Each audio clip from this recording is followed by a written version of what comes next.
Thank you all for coming here tonight to join me as we talk about last minute SAT prep. My name is Sam Anderson. I am a regional trainer for C2 Education.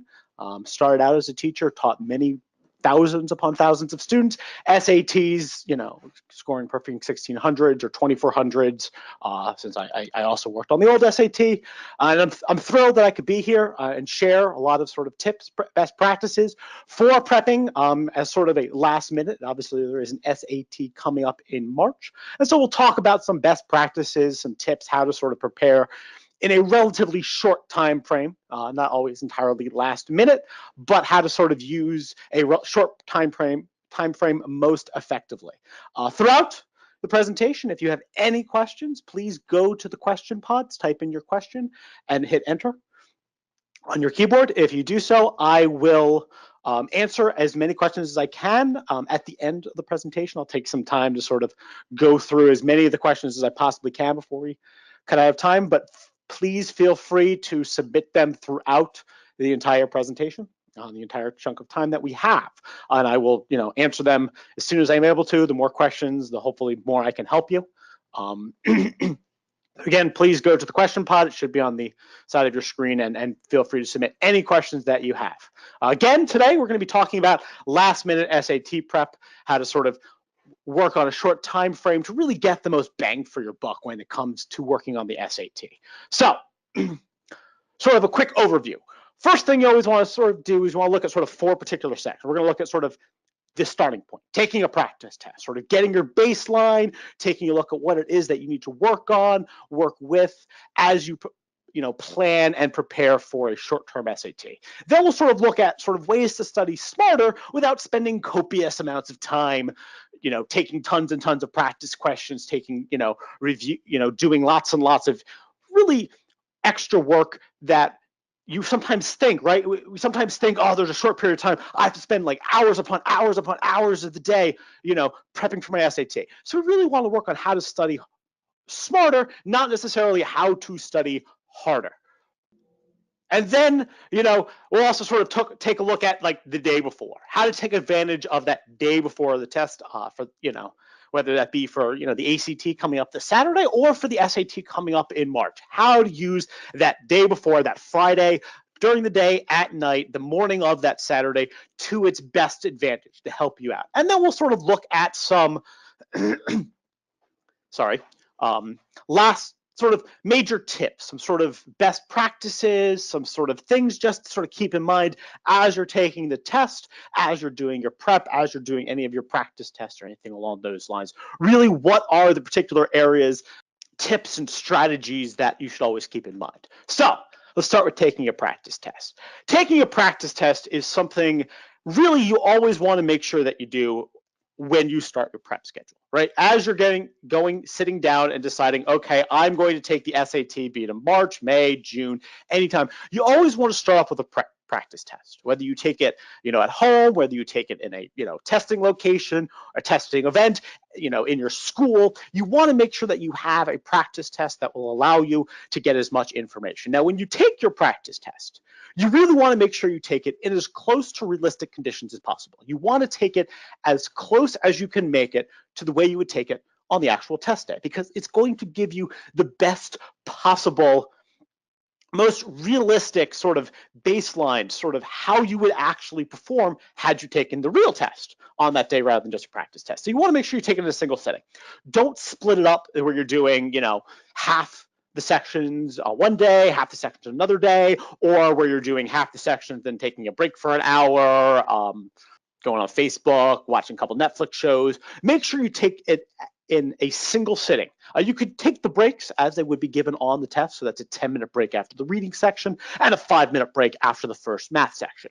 But you do want to make sure that you're taking it in a single sitting. You're going through and really taking it in as realistic conditions as possible.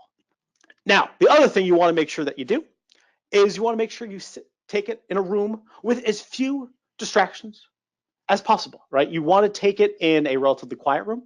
a room, not a room where the TV's in the background or you have music playing, or in a, cafe where there's a bunch of people talking in the background. Take it in a centralized location that you're not going to be distracted at. So I would not recommend taking it in your room, right? A lot of times, right, in our rooms, in our bedrooms, in our, or basements or wherever it is, right, there's a lot of distractions. There's TVs, there's,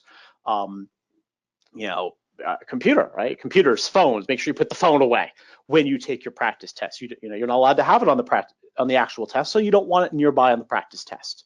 Sometimes taking it like a dining room table, making sure that the TV's off if that dining table's near a living room where there's a TV, or just taking it in a space where you can sort of carve out and really say, look, I need to spend these 3 or possibly 4 hours getting as much information as I can. And you have that ability to sort of, take it in that point of time so that you are as sort of focused and clear as possible. And the other really important thing is you want to make sure you take it timed. You want to make sure you take it under the timed conditions of the actual test. That means, right, you take 65 minutes for the reading section, 35 minutes for the writing, 25 for the first math, 55 for the second math, that you take it in the actual timed sections as they are given on the test. Again, take your practice test in as much of a particular way as you can. Now, once you've taken your practice test, you want to make sure that you understand why we're taking the practice test. Once you've taken it, right, you take practice tests for many reasons. You take it because it builds your ability, your familiarity, the endurance, right? When you take a time practice test, right? When you take the actual test, you're going to have to take it timed. You're going to have to take it in a single sitting. So practicing that way is going to build your endurance. It's going to build your ability to take the test in its real conditions. And so when you take the actual practice test, you're not exhausted halfway through. You're not, getting sleepy, yawning in the fourth section. You want to make sure you have the endurance, that, the ability to sort of sit through for the 3 hours that it takes to take the full test. But most importantly, a practice test allows you to assess where you stand. And we're going to talk about that more in a little while. It allows you to sort of see what the gaps in your knowledge and what you should really focus your time on. And most importantly, it gives you the information and allows you to craft a plan. It allows you to sort of sit down and craft a plan for what it is you're going to be doing, what it is that you need to work on moving forward. So, first thing, once you finish your practice test, the first thing you want to make sure you do is you want to make sure you go over your practice test. Now, mark, grade the practice test, mark what questions you got wrong, but please, please, please, please do not mark what the right answer is. Give yourself the option to try it again, to, see what the other options are like. Do not mark what the correct answer is. It's really easy, especially if you're going through the answer key, to say, oh, the answer is A, I'm going to, write it down. Or I'm going to, when you redo the problem, to think about, oh, I know the answer is A, how do I get A? Rather than really thinking about how would you redo the problem. So that might mean that you need somebody else to grade it for you. Maybe get a parent or a sibling or a friend to grade your practice test for you if you feel that it might be hard for you to grade it and not look at or not mark what the correct answer is. But you want to make sure that you don't do that. You're not grading and marking what is the right answer. You're just marking whether you got it right or wrong. Right? Because we want to make sure we have the ability to redo it. We want to make sure that we have the ability to try them again. Now, when we do that, right, we go through, we solve the problem. We really want to be thinking about a couple of things. One, right, if we get it right, why? Why did we get it right? What did we do differently? How did we approach the problem the second time around? What strategies, what methods, what did we look at if it's reading? What, equation did we use if it's math? How did we think through the problem that allowed us to get it right the second time around? Now, though, sometimes, right, we get the question wrong again. Doesn't mean there's anything wrong with that. But at that point in time, it's okay to look at the right answer, right? There's 4 answer choices per question. And so you get it wrong the first time, there's 3 left. You get it wrong the second time, there's 2 left. That's a 50-50 shot. At that point of time, just feel free to, look at the correct answer at that point in time. Now, compared, right, based on if you look at the correct answer the second time around and you see, Okay, this was what the right answer is. What did you do that was different?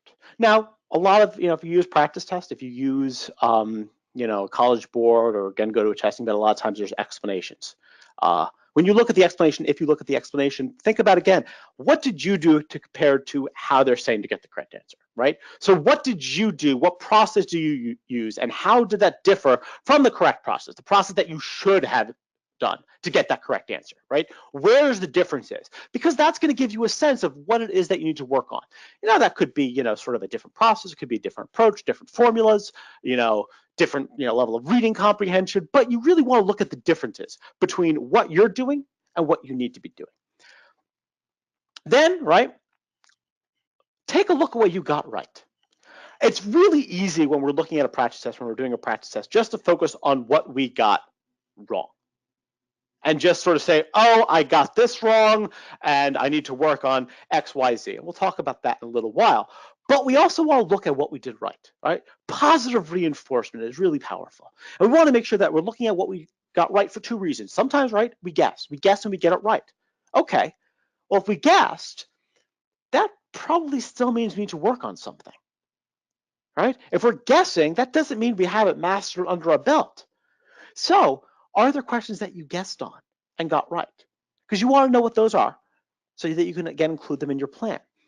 You want to make sure you look at the questions that you got right, but you struggled. Maybe you took a lot longer than you were expecting. And you want to make sure, like, looking at the particular questions that you struggled on, the particular questions that took you an extra long period of time to do, those are the ones that you want to make sure that you spend some time reviewing. And of course, we want to make sure that we spend time taking a look at any other questions, right? Any particular questions or topics or areas that we feel we need to work on, right? What are those random questions that you got correct or wish to review? All right, we want to make sure that we have that information down and that we're able to take a look at, all the questions, whether we get them right or wrong. Then, once that's done, we want to identify your strengths and the areas that you need to improve.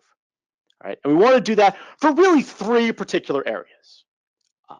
We want to take a look at it for the content knowledge, strategy and skills, and timing and pacing. All right, so these three areas. Content. Now, content is sort of the biggest, the broadest, the sort of most obvious, right? Those are your concepts like your semicolons, your punctuation, your systems of equation, percents, and those areas, right? Specific topics that you've learned in school, that people have told you that you've been told are on the tests, purpose questions, words in context, vocabulary, that would sort of all fall under the content dimension of your performance. But we also want to take a look at, right, strategy. And that could be how to approach word problems, how to approach particular types of sort of more advanced questions like inference or finding evidence, right? A method to approach a particular problem or process rather than just knowing what something is. And of course, something like reading fluency, right? Your ability to read quickly and understand the material to a large degree. Those are the areas that you want to make sure that you take a look at, because those are your strategy, those are your skills. And of course, last and certainly not least, timing, right? And this is particularly important if you feel that you ran out of time or if you had too much time, right? How can you use the timing, your pacing, so that you not only get it done in a correct amount of time, but you have the best possible performance? And those are really the three particular areas that you want to make sure that you're focusing on. Now, let's talk about sort of studying and how to study, again, sort of smarter and not harder. How to approach, the questions and the concepts in such a way that you are going to be able to, make a plan and stick to that plan. So, one, right, I've been talking about this whole time, make sure that you create a plan. Take a look at the amount of time that you have left, right? At this point in time, there's about 5 weeks left till the March SAT. Take a look at the amount of times that you have left and determine what your daily, your weekly goals are going to be. And most importantly, make sure they're specific. Specificity is your friend when it comes to goals. You want to make sure that you have specific goals. So, okay, I want to get, 60% or 80% or 90% of all the math questions I do correct. That is a specific quantitative goal. However, though, it could also be something like I want to, be able to read every passage on the SAT in 8 minutes or 6 minutes, or I want to sort of build my pacing and practice so that I can make sure I have this done time, right? But be specific in those goals. And when you think of those specific goals, think of really in 3 particular areas, right? 1, targeted review of, again, concepts or skills, right? What topics can you review or can you learn in the time that you have? Now, this, you always want to sort of think when you're going through and deciding whether you want to review or learn a particular topic, always think of sort of 2 particular concepts: effort versus impact. You want to make sure that when you're picking topics that you're going to learn, they're either going to be topics that are going to take relatively low effort or make a particularly large impact. So for instance, if there's a topic that you have never seen before, let's say, for instance, you haven't gotten to sort of doing trigonometry in school yet, you haven't learned it, right? It's going to take you a lot of time to sort of learn trigonometry. Well, learning all that trigonometry is not necessarily going to make a large impact. It's a relatively small portion of the test. Yes, it's a couple questions. If you're looking for a 1600, then you might want to look at that. But if you are just looking to sort of bring your score from a 1200 to a 1400, that might be an area that the impact that you would make by studying it isn't worth the effort it would take.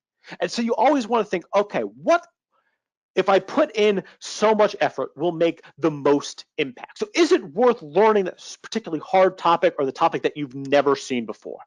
And will you be able to master it, right? Again, like ideally, there are a lot of times, right? If let's, say you understand 0% of a concept, that the amount of effort or time it would take to bring that to 50% is going to be less than it would take you to bring something that maybe you understand 80% up to 100, right? So if you understand 80% of percent questions, right? Questions that deal with percents, but it's not going to take you a large amount of time, effort, problems, practice, etc., to sort of say, you know what, I think I can get this 100% of the time, then that might be worth more and be worth building into your plan as a more effective use of your time than to take something you maybe understand 20% of, hoping to bring it to 60, right? And so, think through yourself, is it, what is the effort to what is the impact that I can make when I'm studying a particular topic? Also, when you're looking through your plan, make sure you're building in timing and pacing practice.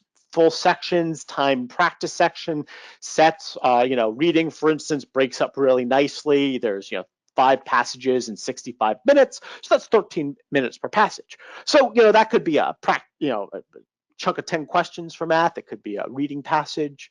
It could be a whole section. Make sure that you put in some timing practice, some sort of ways in which you're going to practice timing. And last but not least, build in those practice tests, right? You took one at the beginning of this, build in more, because again, you need to build that endurance. It is a long test. I actually used to define the SAT, especially when compared to the ACT, as a marathon. It's a 3-hour test, 3 hours and 50 minutes with the essay. It's a long test. You're sitting there for a while. You need to make sure you can maintain your focus. I have lost count of the amount of students that I have seen who have noticeably sort of dropped off. They've done phenomenal on the first 2 sections, and then even if they're really strong in math, they're just not doing as well in math as they could, should, or even did on the reading and writing because their endurance isn't up to it. So make sure you build in those full-length practice tests. So let's take a look at that. So this is a plan, right? This is, right, today we are out on Wednesday the 6th in February, and the actual SAT is on March 9th. Right? So this is a real calendar. This is exactly what you would look at. This is sort of how you would put this together. Now, each week, right, we want to build in sort of daily and weekly goals. We want to make sure that we have, when we go through this, sort of what we're going to do on specific dates, what we're going to have at the end of those weeks, right? So let's take a look at 1 week. Let's call this the 2nd or 3rd week of it. So the week of the 11th. So next week, or the 18th. So, right, Sunday, right? You're going to look at specific things, right? Again, like targeted systems of equation review. Then we're going to look at sort of timing out to reading passages, right? Again, you have those particular focuses. The goals are there, systems of equation. My goal is I'm going to do 30 problems of systems of equations, and I want to get at least 25 of them right? Again, you have that specific goal. You have what you want to work on. And that's the area that you're sort of focusing on, right? And then reading passages, timed reading passages. And now, one of the things to sort of see as you see this, right, if you look at this, is that you're not necessarily covering every single topic every single day, all right? I'm not even covering reading, writing, and math in a single day. That's okay. You want to make sure that it's balanced, but it's okay to sort of say, I'm going to take a little break from math for a day, or I'm going to take, I'm going to put reading aside and just focus on writing and math, right? You want to make sure that you have a nice balance between all the subjects, because you don't want to neglect one for the other, because they're all equally important. But you want to make sure that you sometimes get that mental break, because also sometimes taking that break allows us to build new thought processes, to sort of come back to it with fresh eyes, especially if it's a topic you're struggling on. It gives you a chance to sort of regroup, refresh. But again, you want to make sure that you have, again, specific goals. So again, like Sunday, systems of equating to reading passages. Monday, right, we're going to look at verb tense, right? We're going to bring in writing. And then we're going to do a time section, right? Again, having the sort of targeted content review and having that timing practice. Tuesday, finding evidence, again, reading sort of skill, timed writing. Charts and graphs, wording, right? Now that doesn't, so for the first three, right, they're all sort of at least one timing and one skill. That doesn't have to be there, right? Wednesday, you have analyzing charts and graphs, and that's going to apply to all three sections, reading, writing, and math, words and context, right? Then we have maybe a day where you just do all time stuff.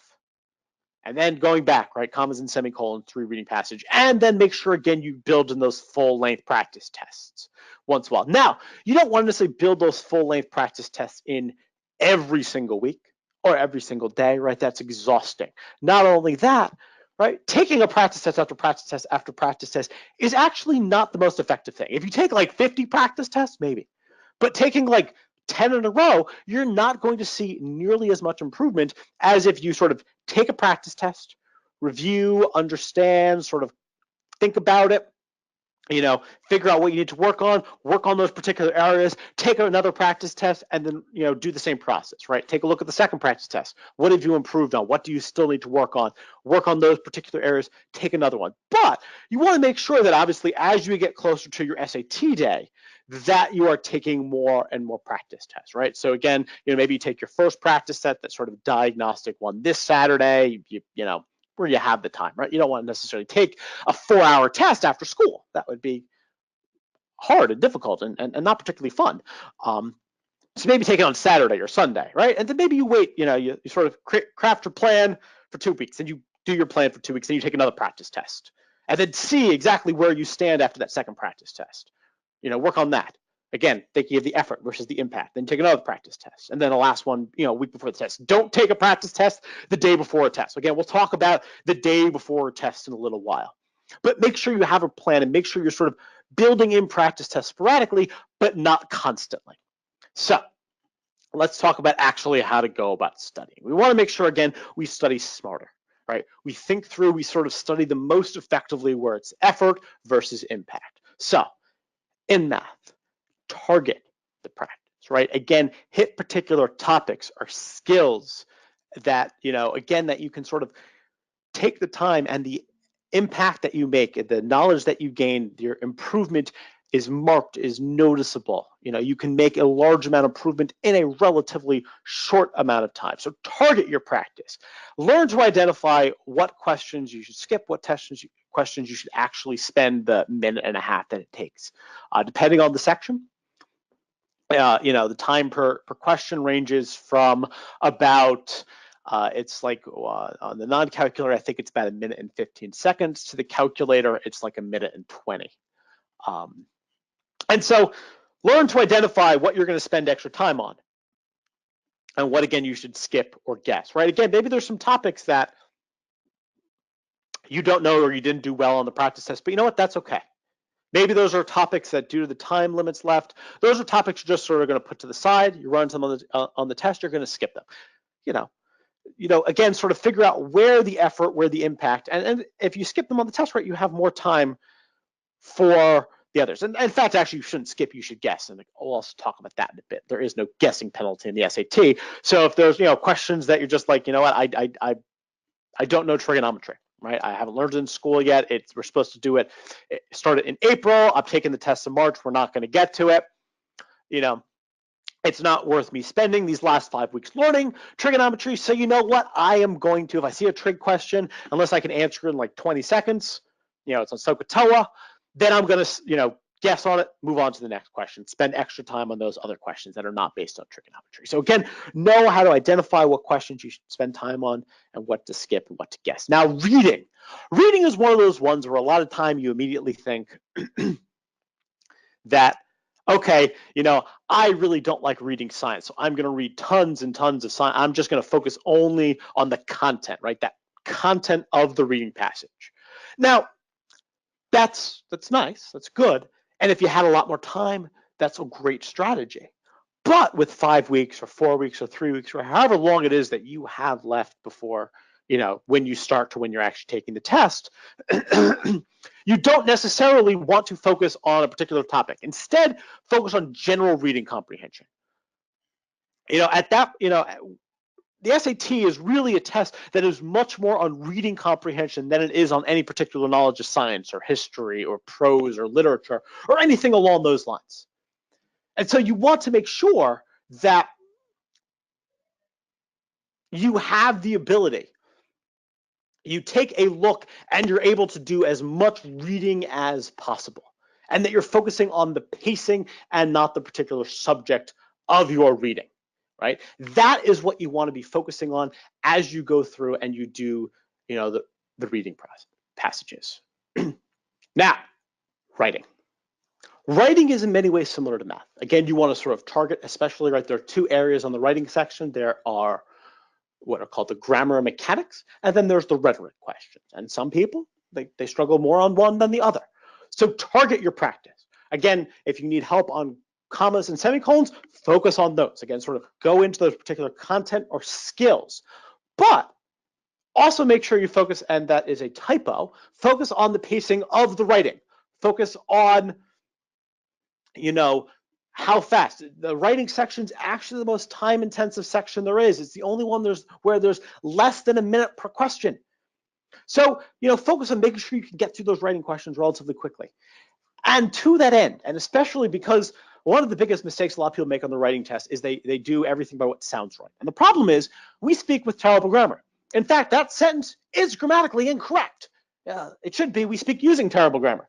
And so we want to sort of make sure that we can identify as we're going through the writing section what the particular error is that they're testing, right? Because most of the writing sections they all look the same. It's, answer choice A, no change, and then 3 corrections. So based on that, we want to sort of know, okay, this is a comma question, or this is a verb tense, or this is a pronoun use of questions, right? We want to make sure that we are identifying what the error is, because we should be learning those grammar rules and reviewing. And again, especially on like the rhetoric questions, which are often a little bit more complex, and again, it's a quick time test, determine what you're going to guess on. If the answer doesn't pop out at you, if it's something that maybe you haven't reviewed, you haven't spent the time learning, because again, it was, relatively small impact for a large amount of effort, figure out, again, how to identify the type of rule so you know that you should guess on it, rather than spend a lot of time rereading and stressing about that particular subject. Now, regardless, make sure that you're realistic. Make sure that you're not, again, doing copious amounts of work for not as much gain. Again, effort, impact, think, always keep those ideas in mind. So be realistic, don't overwhelm yourself. Make sure that, again, what you have planned is reasonable. In 5 weeks, it is not feasible to cover every single topic on the test. It can't happen. It's just not. I mean, think about it, right? The SAT math encompasses 3-4 years of school math. To cover all that material in 5 weeks is kind of ridiculous. So don't try, right? Make sure that what you plan to cover is reasonable. Again, think of what maybe will take you the least effort for the most impact. But regardless, make sure that you recharge, you take your breaks, you meditate, or you stretch, or you know, have some exercise, have some me time in there, you know? And if you take your breaks, make sure when you take your breaks, you're taking sort of set breaks, right? Don't take a 5-minute break that turns into a half hour. If you're going to take a 5-minute break, put the 5-minute breaks in there, but make sure it's 5 minutes. If you're going to take a 15-minute break, make sure it's 15 minutes. But, you know, take that time to recharge your brain, to get up, to stretch, to, you know, do some jumping jacks, get the, you know, the heart pumping, you know, because obviously if the heart, you know, is pumping, right, more blood's going to your brain, you're going to think better, all that kind of wonderful stuff. Get some sleep, please. This is the big, right? I know there's so much homework, there's so much stuff going on that sometimes it's really hard. Really, when you're doing this, make sure you get your sleep. If you have an option between like doing an extra practice test section or getting that extra hour of sleep, and it's not going to take you from like, yeah, it's not going to put you like 12 hours of sleep. If you have the option of taking, you know, doing that extra practice set or getting the 8 hours of sleep, get the 8 hours of sleep.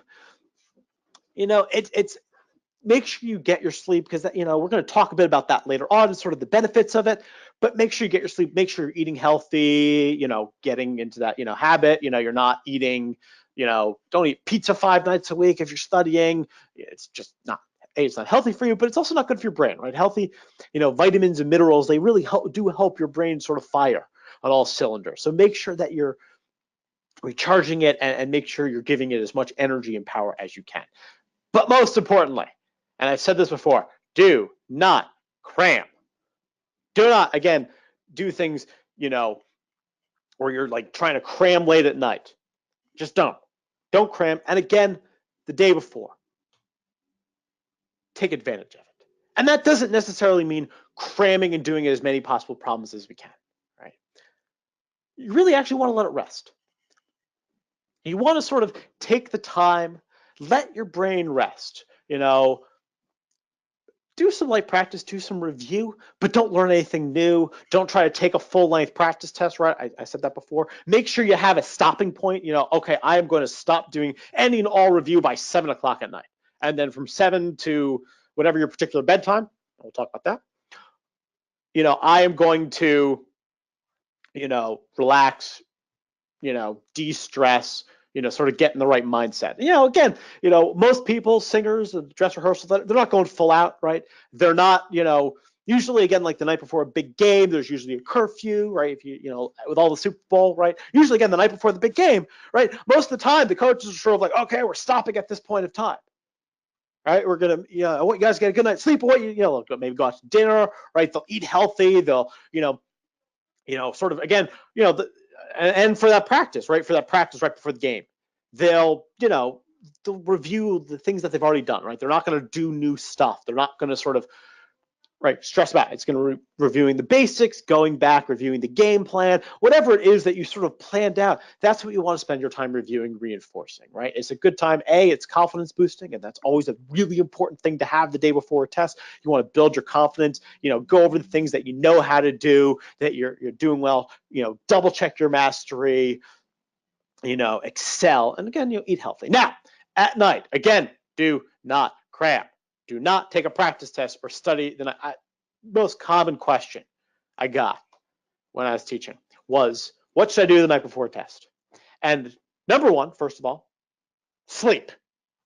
But second of all, it was, you know, I was always like, what should I study the night before a test? And the answer was always sort of, don't study at night.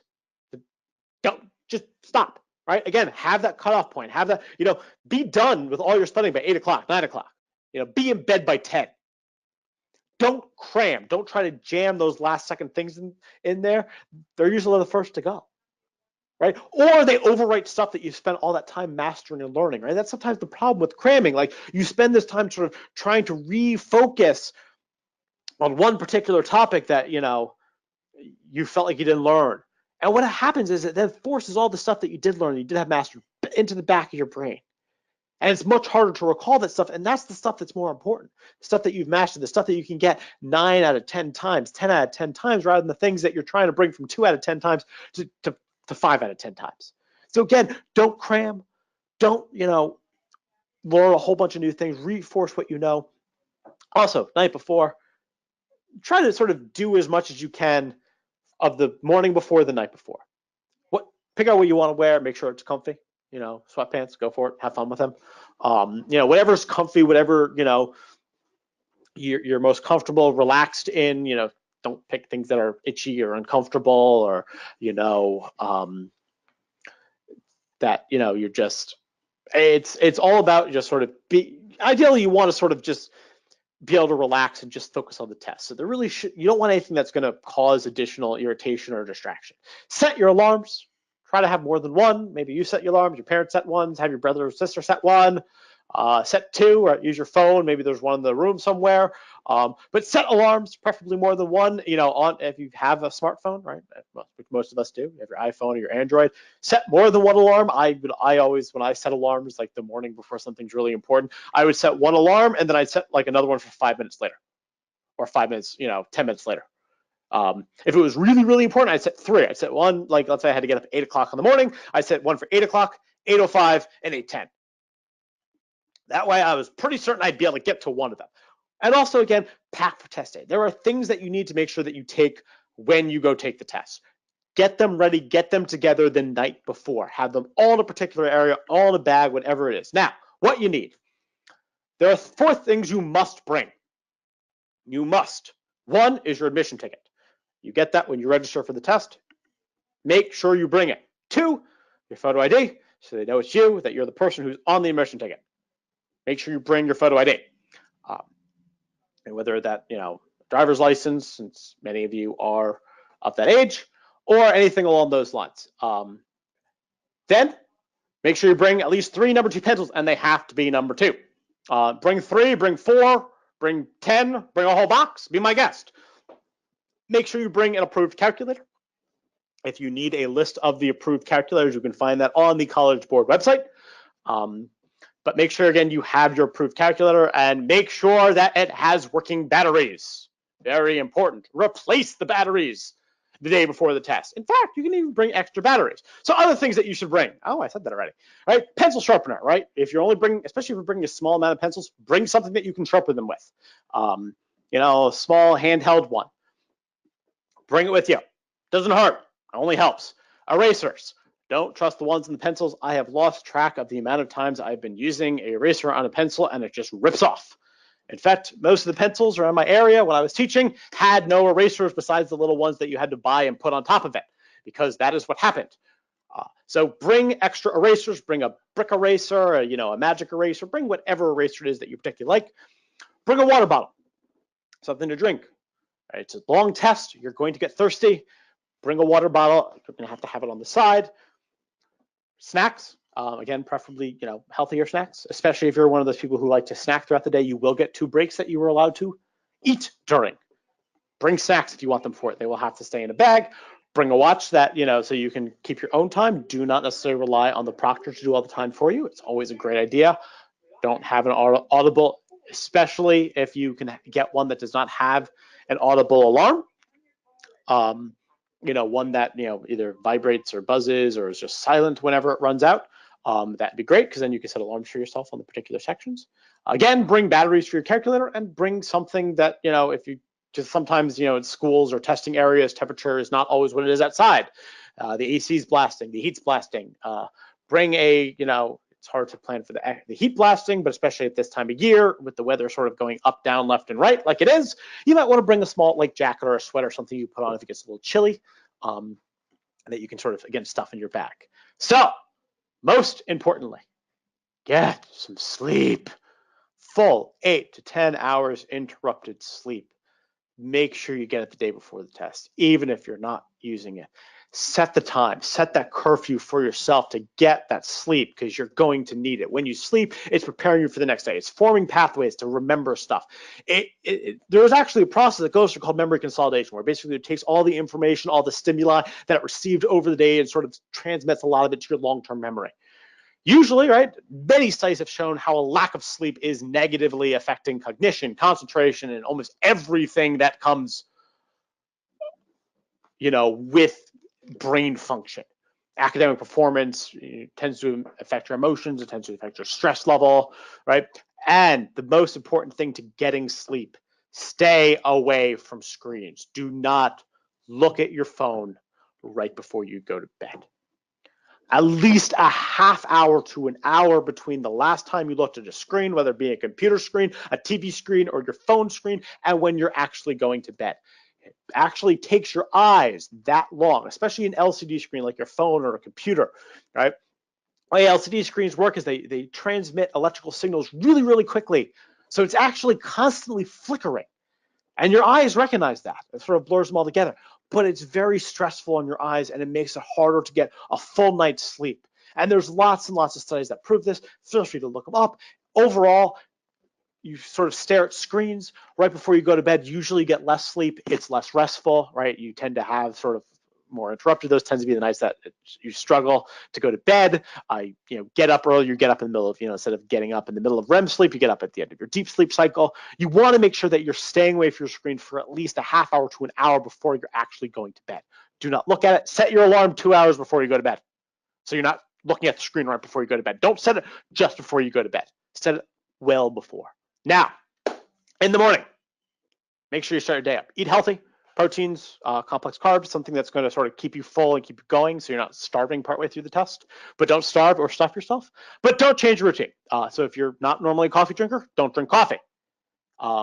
If you do drink coffee every morning, make sure you drink coffee. Sort of have whatever that particular routine is. If you always have cereal in the morning, eat cereal in the morning. If you are, you tend to, eat like a bunch of like small snacks, like some Pop-Tarts, things like that, go ahead and do that. But make sure you eat. Make sure, again, you sort of eat well. Pop-Tarts probably not being the best example, but, if you have some sort of, routine, don't change it up too much, but do make sure you eat. Give your brain sort of a light boot, right? Do some, sort of, again, get that blood pumping so it gets going to your brain faster. Your, brain's full of blood. It's going to be much better at thinking. Do a little sort of, in a sense, exercises, right? Sort of, almost in a sense, brain stretches, right? Read a magazine article, a book, or a newspaper. Don't do reading comprehensions. Try not to do or writing questions, anything that's like too reminiscent of it. Do some, really easy math questions that are, again, probably not multiple choice, but, maybe just some basic, review some old homework problems that you did that you know the answers to. Again, work on, don't use the morning to sort of try to relearn new topics last second. Again, just sort of review, reinforce what it is that you've already mastered. Double check your bag. Make sure that you arrive early, especially, if it's the school that you're not familiar with, or even a school that you're familiar with. Sometimes the testing locations are in sort of areas that you're not used to going to. So make sure you arrive extra early to sort of set up, to sort of, not only that, but, usually you're kind of rushing to get there. You want to sort of give yourself a couple seconds once you've, a couple minutes once you've arrived to sort of settle down, take a couple deep breaths. Now, sort of the last sort of bit before we move on, right? A couple tips. One, read and answer the actual question. This is the biggest cause of mistakes. So when you are going through your actual test, make sure you're doing this. Make sure you're reading and answering the actual question being asked. Biggest cause of mistakes, right? The words except or all the following but, right? Make sure, quick fix, underline the actual part of the problem that's asking the question. Circle any particular traps, again, like words like except, or, in math, if they, the question is asking what is x plus 3, circle the plus 3, because that's, again, that trap. A lot of times we just think x. So read and answer what the actual question is asking, but don't look for an answer. This is sometimes confusing. A lot of my students, this is one that I would say to them, and they just stare at me like, wait, what? That makes no sense. A lot of times when we're looking at a particular problem, we focus on how do I get to an answer, right? Which one of these, especially if it's multiple choice, which one of these answers is the correct answer and how do I get to it? The reality of the matter is, especially in SAT, these problems are meant to be multi-step. These problems are meant to sort of be deep critical thinking problems. And so there's not always a clear path to the answer, but we should always be thinking instead, what can I find out next? What information is available? What information can I determine next? And we want to be thinking that and not just how do I get to an answer, because these questions are meant to be solved. So if you think, what's the next piece of information? What's a piece of information I can find? Eventually that piece of information you can find is going to be what the question's asking, because they're meant to be solved. These are not unsolvable problems. So always think, what can I find out next? What information can I learn, can I glean next, and not just how do I get to an answer? And also always eliminate, right? And this falls into it, right? Because a lot of times we're so focused on how do I get to an answer. What doesn't work? we're actually better. I mean, mentally, think about like when you meet someone for the first time, or even when you sat down to this webinar, our brains tend to go to negatives. Our brains tend to sort of think of all the things we don't like, or all the things that if we sit down for a practice test, all the things we'd rather be doing, right? It's just how our brains work. So we're much better eliminating things that we don't like, things that don't agree, that we don't work with, than selecting those that are correct. So always eliminate first. And again, that's part of finding out what information, right? You find a piece of information, oh, that invalidates this, cross that out. Now, last and probably in many ways, one of the bigger ones, don't overcomplicate. These problems are meant to be solved. SAT problems are tough. They're tricky, right? A lot of sort of, that big story about the SAT. Oh, the SAT is out to trick you.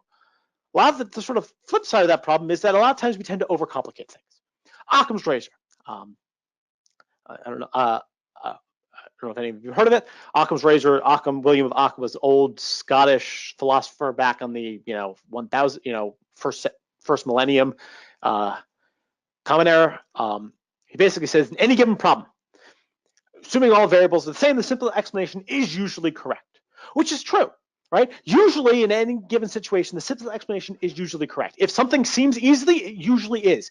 If you find yourself saying the words "what if," well, what if they meant this, or what if they were talking about this particular sentence or this particular phrase? Usually when you say those words, that is when you are in danger of overcomplicating things. The words "what if you are," because at that point in time you're looking for an exception, you're looking for sort of the not the main idea. You're looking at a particular detail rather than the main idea, or you're looking at, the exception and not the rule. Usually once you say the words what if, or, but if, or, if, or how about, right? Usually when you say those, that's when you're going down the road of starting to overcomplicate. So if you find yourself saying that, take a step back. Think to yourself, okay, I got to put that to the side. I got to put that idea, that thought to the side because I'm starting to overcomplicate things. Now, when you have a question, don't just think immediately skip it. Instead, think about, do I want to return to this later or do I want to guess right away? Now, obviously, which one of those you do depends on sort of what the situation is. If you're on pace with plenty of time, or if it's on something that you know and is familiar to you, obviously you want to return to it later. If you're running out of time, time's running low, again, hopefully you have a watch on you, or it's something that, again, you decided wasn't worth the effort for the lack of impact, or it's just something you haven't seen or you're not familiar with or you're completely confused on, guess. There is no guessing penalty. If the time is running out and you've put some questions to later, maybe at that point in time, make a circle if you're going to return to it later and they're unsolved, please make sure you guess. Again, there is no guessing penalty. It will not hurt you. Going back to the watch, make sure you keep track of time. Again, as I mentioned before, reading is 65 minutes, writing is 35, math without the calculator is 25, math with it is 55. Keep an eye on the pacing. Ideally, for the most part, these, reading and writing should be paced pretty steadily. Reading, again, is about 13 minutes per passage. Writing, there's 4 passages with 11 questions each, so that comes out to about 9 minutes per passage. Math, though, increases its difficulty as you go on. So you really want to be halfway through the test, about a third of the way through the time. So you want to make sure that you sort of keep on mind what your pacing is. And hopefully, again, you've taken some time sections and you know your pacing very well. And you can get a sense of where you need to be at particular times. But again, bring a watch or make sure if there is a clock, sit where you can see it. Do not just rely on the proctor. Some proctors are great. They give you like 10-minute warning, 5-minute warning. Some proctors just start, you're done. They don't give you any sort of update. So don't rely on them. Make sure you bring something that you can keep track of your own pacing. But most importantly, remember, you got this. You did some prep, you did some studying. Don't panic. Make sure you breathe throughout the test, right? Breathing, again, keeps that blood flowing, keeps the blood going to our brain. Usually when you start to hold your breath, your brain gets a little lightheaded, right? You don't, just make sure you breathe. Don't panic. You got this. And if you're still struggling, feel free to come to us. To C2. So C2, and I'm going to pop something on, is actually holding a practice test event around President's Day that you can come to if you want to have a sort of a diagnostic test as we talked about.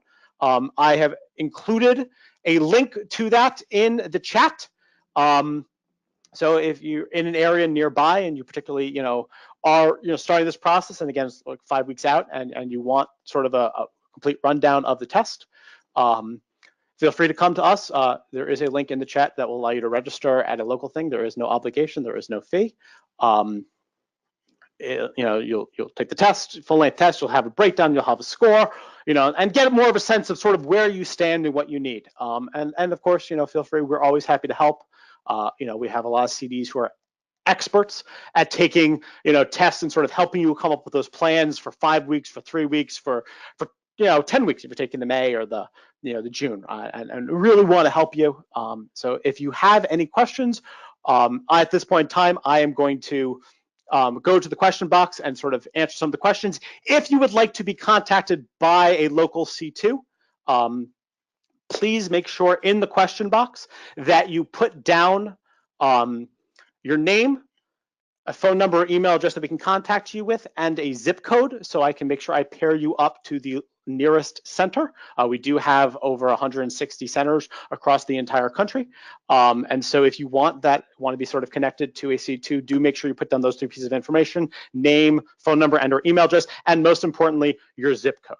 At this point in time, I see a lot of people are throwing questions out. I'm going to start taking a look and answering them. So is it possible to get a good score when you do last minute? That's a great question. The short sort of answer is yes, of course it's possible. It depends on, again, how you sort of go about doing it. It depends on also what you think of as a good score. Because, a good score for some people is going to be for some people, a good score is a 1500. For some people, depending on, again, the college that they're looking at, is going to be a 1300. So yes, it's completely possible, especially if you are effective and sort of targeted in how you prep for it. 5 weeks is yes, it's a little last minute. There was another question of when should you start practicing for the SAT? The earlier the better. At this point in time, let's say if you were to start now, ideally I would sort of suggest that you wait till like June, if not next year, to sort of really sort of prep up for the SAT. It gives you a lot of time to get through as many of those particular areas. Some of those, again, those maybe high effort, low impact areas then become a particular area that you can focus on, especially if you are aiming for your 1400 or 1500 plus. Those sort of high effort, low impact areas are necessary. And so you want to make sure that you're able to give yourself enough time. So usually, but it depends on you. It depends on where you start from. Again, take that practice test, because if you take a practice test, that will also give you an idea based on where your goal is of how long you need. If you start at 1400, you're aiming for a 1500, that's going to take a lot less time than if you're starting at 1200 and aiming for a 1500. So do depend on, do take one to sort of get a better sense of that in terms of what your time frame is. There is no sort of hard and fast rule in terms of exactly how's a perfect time, but it does depend on where your goal is and where you start from. Next question. Where can I find full-length practice tests? Again, you feel free to come to one of our testing events. If not, College Board does release a bunch of full-length practice tests that you can use with full answer choices. They're usable. They're slightly, most people have sort of noticed, a little on the easier side, but you can certainly use those. PSAT, is the PSAT a good reference to determine what I'd probably get on the actual SAT? Yes, for a very simple reason. The PSAT and the SAT use what is called a vertical scale. What that means is the PSAT score is actually created in such a way that it represents exactly what you would have gotten had you taken an SAT on the exact same day. That is why the PSAT scale starts at 320, going to 1560 rather than starting at 1520, rather than starting at 400 and going to 1600, right? There's those minus 40 points on each section correlates the amount of material that's sort of left off the PSAT that would be on the SAT. So yes, the PSAT, if you have taken the PSAT, for all you juniors who have just gotten their scores, if you have taken the PSAT, that is a perfectly usable sort of frame of reference for the SAT. However, do keep in mind that you did take the PSAT in October. It's February. That's 4 months. There's 4 months between those times. You've changed. So it is a good sort of starting reference, but it's still worthwhile taking a full-length practice test to sort of see what's changed in that time period. What is the right age to start practicing the SAT? That again depends on sort of what you're aiming for and what you start with. I would usually recommend sort of on average, if you're aiming, end of 10th grade is usually a nice starting point. Beginning of 10th grade is even better. If you're aiming for, again, it depends on where you start and where you're ending. If you're starting at like an 800 and you're aiming for 1600, you probably want to start much earlier on. Kids in 8th grade start taking tests. So one of the reasons why a lot of kids in 8th and 7th grade take the test is for the Johns Hopkins CTY program, which does actually, and a lot of sort of gifted programs do request an SAT. So sometimes you see that. In terms of, but to be honest, you have to, colleges will not look at any SAT that is taken before 9th grade. End of story. You have to have taken it during high school. It will not matter. It will not count for anything that is not taken during high school. Colleges prefer to see things that are more recent. So they tend to prefer to see like an 11th or 10th grade or senior year one to like one in freshman year, due to the fact that, again, it just sort of shows a bit more of who you are as a current student. But they will technically take anything that you take from 9th to 12th grade. What happens if we do not understand the passage given to us? At that point in time, again, you want to sort of take a look at sort of skip versus guess.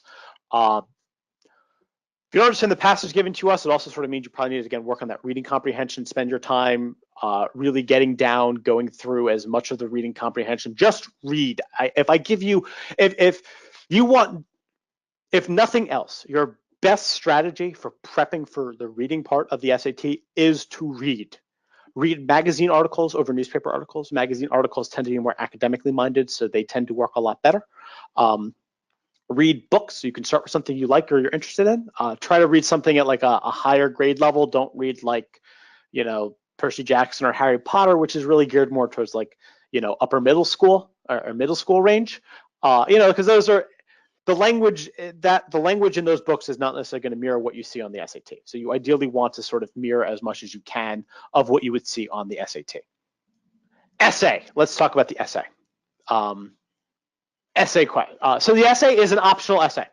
Whether you should take the essay depends entirely on the school in which you are applying to. The only major sort of school system that requires the SAT essay is the UC schools, the University of California's. They require it, so if you plan on applying to one of those, take the essay. The reason I did not talk about this is usually if you're prepping last minute, it is sort of that, again, high effort, low impact. It's optional. My suggestion would be if you are preparing last minute, don't take it with the essay, but plan to take it again where you have more time to prepare for it, and then you would use the essay, especially if, again, you're aiming for a UC or even a school that if you see, and always look at the colleges that you're interested in. If they say the word recommend, that is college speak for you better do this because everybody else will be. So in terms of the essay, again, when you're sort of preparing last minute, it falls under that category of high effort, low impact because it's technically optional. And that's sort of why we didn't address it much today. Will there be a clock timer in the room or does it depend on the proctor? It depends on the proctor and it depends on the school. Since most schoolrooms, I think, are required to have a clock on the wall, there usually is a clock. Whether, again, the trick is not necessarily whether there's a clock, but where the clock is. Again, you want to try to sit where you have good sight lines to the clock, especially if you don't have a watch, because you can't use your phone. Don't bring your phone with you, ideally. Actually, good proctors usually take away the phone, so don't bring your phone. If you have a watch, grab a watch. Average fee for the SAT, that information is found on the College Board website. It's also depends on whether you sign up what's called early or late. SAT, if I remember correctly, is the registration fee is, I think it's, what is it? It's a little bit under $48 for the SAT. If you take it with the essay, it's $65. So if you take it without the essay, it is cheaper. The essay is a separate score from your SAT. So it is a score from 2 to 8. It is held completely separate. So it has no bearing on the 1600 score that you see. So in terms of the fee, as well as sort of how it improves your SAT score, that is how that works. The PSAT and the SAT, neither of them have a guessing penalty. Neither of them take off points for the wrong answers. They're, again, pretty similar. Again, when it comes to last minute, sort of, again, learning math that you haven't learned, if it's a matter of, again, effort to impact, think through that first. If you haven't learned it, decide how much time it's going to take. Usually, you know, in terms of going around places to learn it, you can usually get a sense of it. You know, there's information on College Board. You can grab a prep book. You can come to us. Anything along those lines. But again, do think about whether it's worth the time and effort it would take for you to learn that. My suggestion is if it's an algebra, pre-algebra, or algebra 2 topic, it is. If it's a pre-calculus or geometry, it is not in terms of math. Tests that take off for points for the wrong answers, the only test that's left is the SAT 2 subject tests. No other test takes off points for the wrong answers. Okay, unless there's any other sort of final questions, again, if you would like to sort of be contacted by a local C2 to either get more information, take a practice test, go through a diagnostic, meet with the center director to sort of talk through a plan for you, whether it be for March, May, June, or the future, please do leave your name, a phone number, and or email address so that we can contact you, and most importantly, your zip code, because again, we have many centers across the entire country, and we want to make sure that I can connect you with the nearest center to you. Otherwise, thank you all. I'll sort of stick around for a couple more seconds to answer sort of any final questions as well as collect that information. Otherwise, thank you all. Have a good night. And if you are taking the March test, best of luck to you all.